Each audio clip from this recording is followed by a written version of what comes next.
Hello there and welcome to episode 8 of From Then to Now, and it is Friday, week 3 of February 1992, and it is time for another episode of Superstars. We quickly have a look at last week's show. We had the announcement of the 4-man tournament for the world title shot. We've got Roddy Piper wanting Shawn Michaels' spot in that tournament, and the two major matches for this week is the Hart Foundation versus Money Inc. for the tag team titles, and Shawn Michaels versus Roddy Piper for that final slot in the world title #1 Contenders tournament. The winner of that tournament, of course, going on to face Ric Flair at WrestleMania. We're staying in the southeast as that's our theme throughout all of February. And we are in Jacksonville this week. The Jacksonville Coliseum. It's a indoor venue, pretty good, 10,000, so we're expecting to sell out. It's a bit smaller than we were last week in the Memphis Pyramid, but there's not enough arenas to be selling out 15,000 a week every single week and going to different markets. So we've got 2 more weeks left in the southeast, and then we're technically on the Mania run, so I'm not sure where we're holding Mania yet, but we'll find out in 2 weeks, because it'll be in that region. So let's get into this show then, where we're opening, I believe, with a promo. And I was correct, it is a promo to open the show, and it is the world champion, the WWF World Heavyweight Champion, the Nature Boy, Ric Flair, in a pre-recorded vignette, and he's laughing at this notion that there's going to be that this is a tournament just to lose to him at WrestleMania. Because he is Ric Flair. He is the Nature Boy. There is nobody in the WWF who's going to beat him, because he is the real world's champion, and he's been telling you that since the day he got here. He doesn't care if the belt's got an eagle on it, or if it's nice, big and round and gold. He will always be the person you think of when you think of world champion. It's a 100 rated promo, phenomenal stuff, which is even better when you consider that it was penalised for having a crappy road agent, Brooklyn Brawler. I don't know, I need to sort out the road agents at some point. I always forget to do this. If you go back and watch any other save on this channel, you will see this exact same thing. That I always spot these terrible road agents, and in the next episode, they're still there because I forget about them. So 100 rated though, not too bad. Opening match sees the save debut of El Matador, Tito Santana. And he is taking on the Genius. Tito Santana is someone who, if this was an 87 save, or an 85 save, I'd probably be pushing a lot more. 92, probably at the point now where I'm not willing to push him into the top echelon of the card. But I'll happily have him beat the Genius. Goes just under 10 minutes, before picking up a submission win with the figure 4 leg lock. A 56 for El Matador is pretty good. Genius 48. Very good for that jobber level, which we need him at. And we get another promo following up his brother. It's Randy Savage. And he is desperate to get to Ric Flair. He is desperate to get the world title back around his waist. He's not held it in a few years at this point. 88 was the year he lost. Well, no, 89 was the year he lost. 88 was the year he won it. But yeah, he's not held the title in 3 years. He wants that gold back over his shoulder to once again become top of the mountain, the cream of the crop. 100 rating, it's a Randy Savage promo, so it's a lot more incoherent than what I'm doing, but it's a bit of fun. We get the Bulldog versus the Mountie, and they don't click, which is a shame.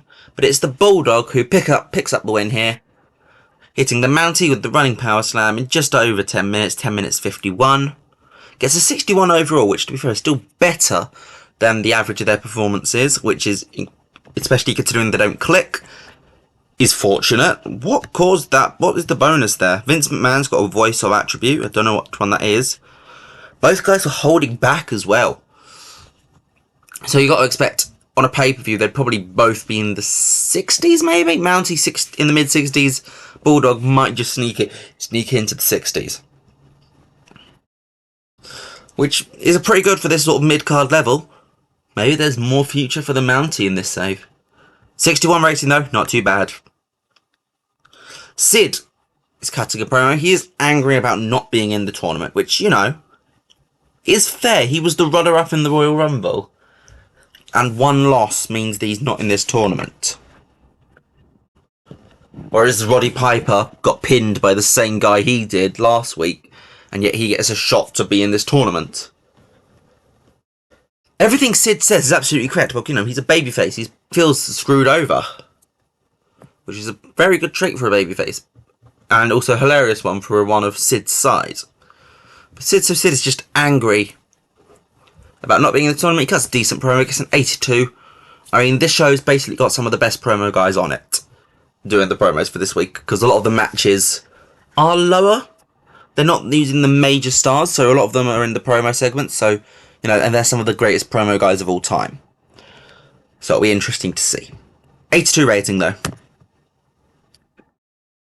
Rick Martel versus the Texas Tornado, and it is Von Erich who picks up the win, and again, they don't click. That's annoying.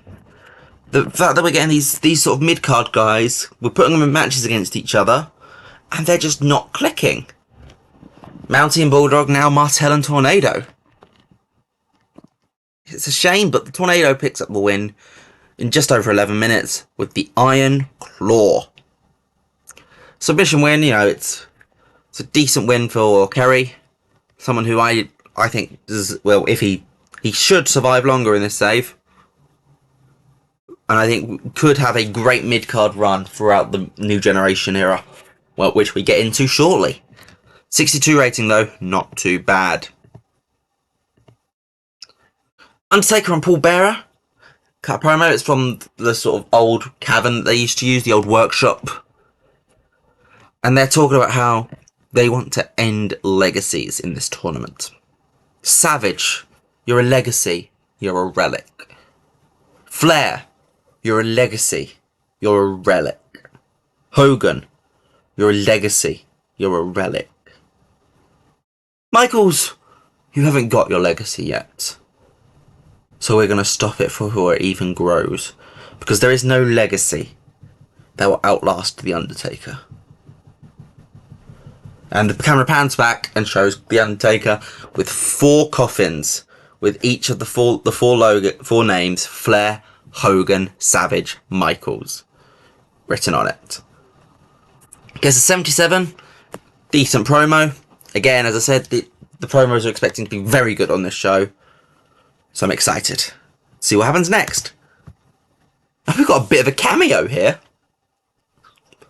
Mainly because they were both local talent, and I thought it would be a bit of fun to technically put on a dream match from the 80s on a random episode in the mid-card of a random episode of Superstars. So we've got the Legion of Doom versus the original Midnight Express. Now, if you don't mind, I'm just going to do a quick bit of research. Okay, now I may be wrong with this, but I don't believe this actual version of the match ever happened. Now, obviously, I know the Legion of Doom faced off against the Stan Lane version of the Midnight Express. I don't believe they ever actually fought against Condrey and Rose. I may be wrong, and if I am, please do correct me in the comments. I am not a encyclopedia of 80s wrestling. But it's a pretty good match. I honestly think especially if it didn't actually happen in real life, the fact that it is happening is one of those momentous ones. It's one of those where, like, it was one of those ones where, you know, that Sting and Undertaker technically fought in a WCW show before when Mark Calloway was still Texas Red. Or Mean Mark. It'd be sort of one of those things. So, like, yeah, the original Midnight Express and the Legion of Doom did face.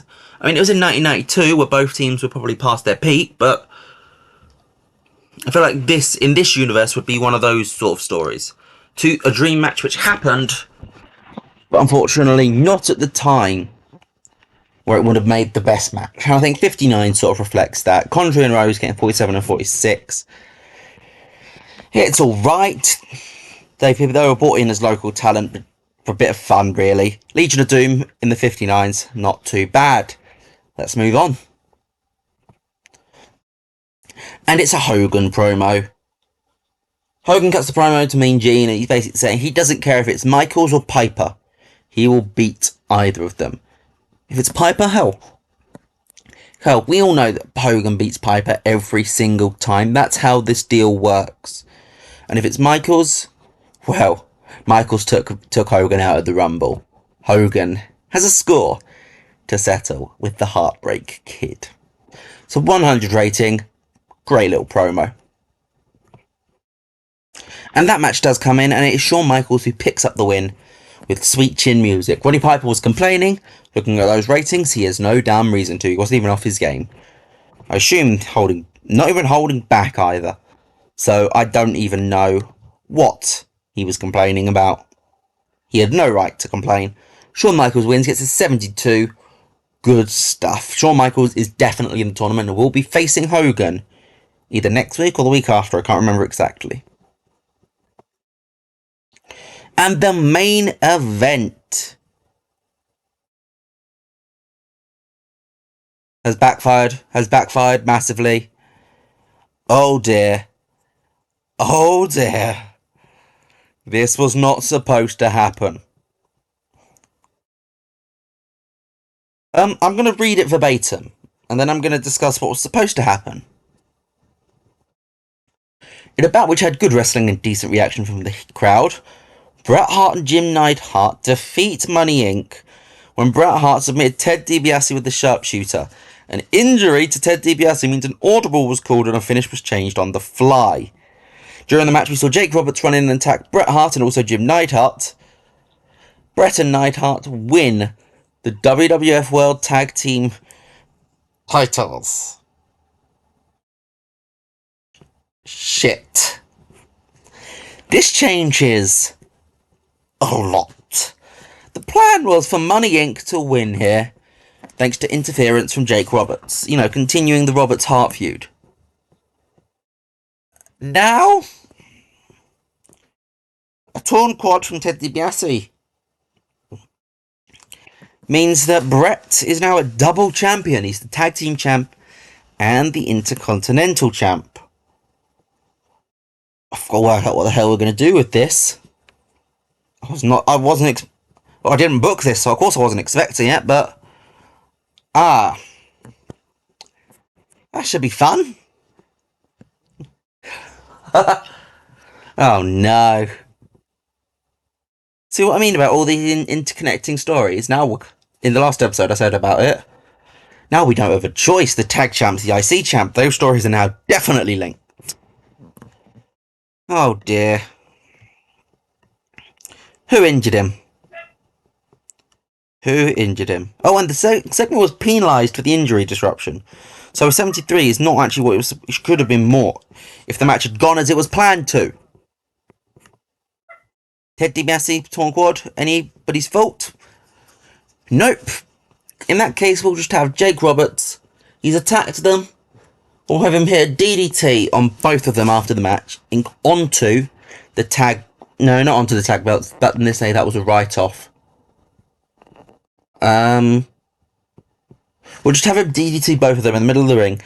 And then he'll cut a promo over their bodies.